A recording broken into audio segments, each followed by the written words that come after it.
Bonjour à toutes et à tous, j'espère vous retrouver en pleine forme. Bienvenue dans votre site Bac en poche et aujourd'hui dans cette séance, je vais partager avec vous, chers étudiants et étudiantes, un exercice assez important concernant la leçon de la décroissance radioactive Bac 2. Alors voilà, l'exercice sera visualisé devant vous, donc vous pouvez prendre le temps nécessaire pour le lire et comprendre les différentes questions et en fin de compte, vous allez répondre et comparer vos résultats avec les miens. Alors, certaines roches volcaniques contiennent du potassium K, dont une partie de l'isotope potassium 1940 qui se désintègre en un gaz inerte, l'argon. Alors, il faut noter que ce qui est écrit en gras est très intéressant. Alors, l'argon est un gaz. Alors, la datation sera basée sur la proportion dans la roche du potassium et de l'argon. Cette méthode permet de dater l'ensemble des histoires d'histoire 4,6 10 à puissance 9 de la Terre. Alors, au moment de leur formation, ces roches ne contiennent pas d'argon. Alors, il ne contient pas d'argon, ça veut dire qu'on ne contient que du potassium. Alors, puis le potassium, il disparaît en même temps que l'argon apparaît. C'est-à-dire, à chaque fois qu'il y a apparition de l'argon, c'est-à-dire qu'il y a une partie du potassium qui s'est éliminée. Alors, on vous donne le volume molaire, on vous donne un graphe qui représente NAR sur NK en fonction du temps. Alors, en se basant sur la loi de la décroissance radioactive, déterminer NAR sur NK, déterminer graphiquement T1,5, déduire la valeur de lambda. Question 3. Pour déterminer la date de formation des cailloux linéaires rapportés lors de l'expédition Apollo 11, l'analyse d'un échantillon de cailloux effectué dans les conditions normales a donné V égale 8,1 mm3 d'argon 40 et une masse 1,67 microgrammes de potassium. Alors, montrez que T égale à ln de racine lambda de 1 plus Vm sur MVM et calculer sa valeur. Alors voilà le genre de ces questions. Donc je vous laisse le soin de prendre le temps nécessaire pour répondre à ce genre de questions. Moi, je vais passer directement à la réponse. Alors, en se basant sur la loi de la décroissance, on va déterminer NAR sur N de T. Alors, vous savez que à partir de l'instant T égale à 0, donc à l'instant T égale à 0, c'est-à-dire qu'on a une roche, voilà, N0 qui se trouve formé de potassium. Donc, à un certain moment, à un certain temps, donc il y aura une partie qui va se désintégrer du potassium et qui va donner naissance à l'argon gaz, d'accord? Et bien sûr, il ne reste un certain nombre de noyaux de potassium. Alors, si vous avez bien compris cela, donc vous allez écrire que N0 potassium n'est autre que le nombre de noyaux, bien sûr ici, de l'argon, plus ce qui reste à l'instant T. Donc voilà, N de l'argon. Donc, c'est-à-dire que le nombre de noyaux de l'argon sera égal à N0 moins NK. Donc, c'est-à-dire que NAR, si je divise par NK, ça va me donner N0K sur NK moins 1.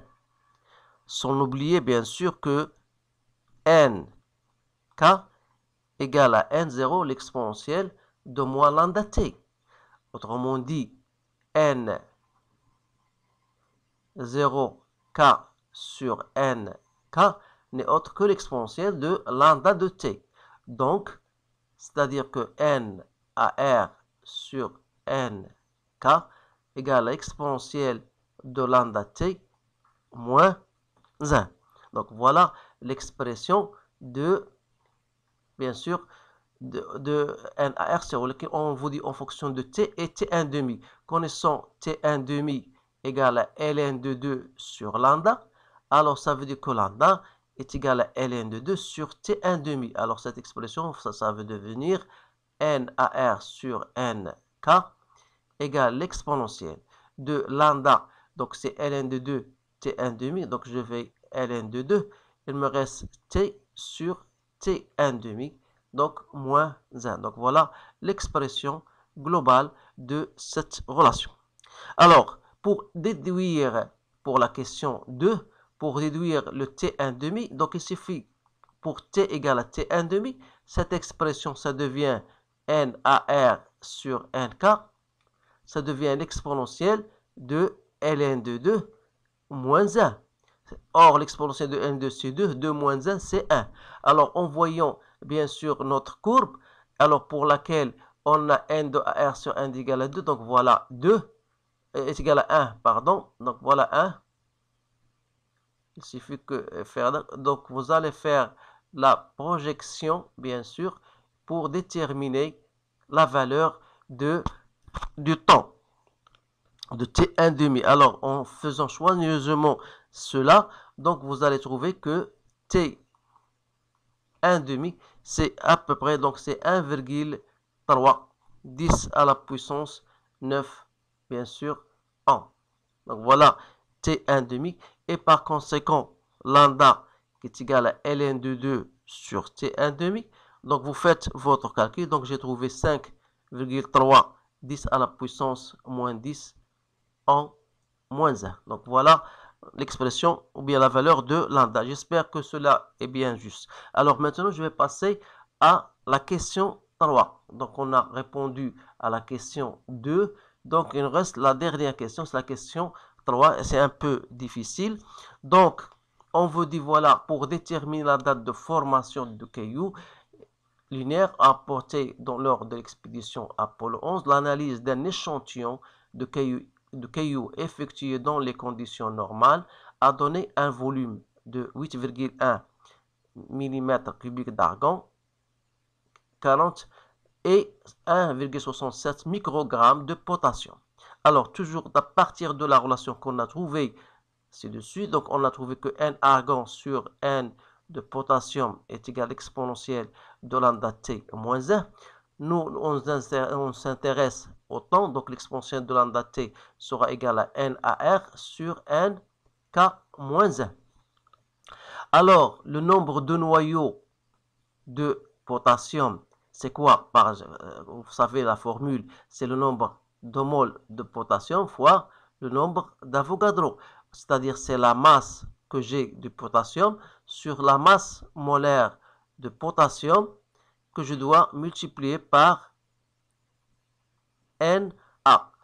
Alors, en ce qui concerne le nombre de noyaux de l'argon, alors n'oubliez pas que l'argon est un gaz. Alors, il faut utiliser une autre formule, c'est pas M sur M, donc c'est le volume du gaz sur le volume molaire. Donc, je dois multiplier toujours par Na.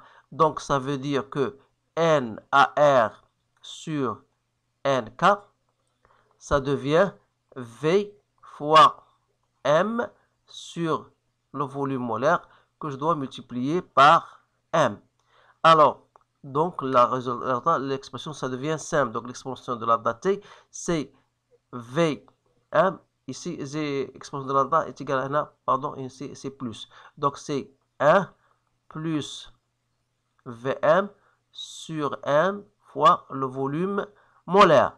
C'est-à-dire, si je fais entrer ln de part et d'autre, j'aurai lambda de t égale à quoi? Est égal à ln de 1 plus Vm sur M fois le volume molaire. C'est-à-dire que T égale à 1 sur lambda ln de 1 plus Vm, pardon, ici Vm sur M Vm. Alors là, je vais vous faire un rappel, c'est que ln de A n est égal à n ln de A, avec A bien sûr positif. Donc on a ici, c'est comme c'est 1 sur lambda et n, donc ça je peux l'écrire, c'est ln de 1 plus Vm sur M fois le volume molaire à la puissance 1 sur lambda. Alors, de là, je peux décrire, donc c'est T, ln de ça. Donc, vous savez bien sûr, ça c'est un autre rappel, c'est que vous savez que x à la puissance 1 sur n n'est autre que la racine de x. n, la racine n de x. Alors, appliquons cette relation. Donc, ici, ce sera, voilà, c'est la racine. Donc, sans oublier, bien sûr, ln.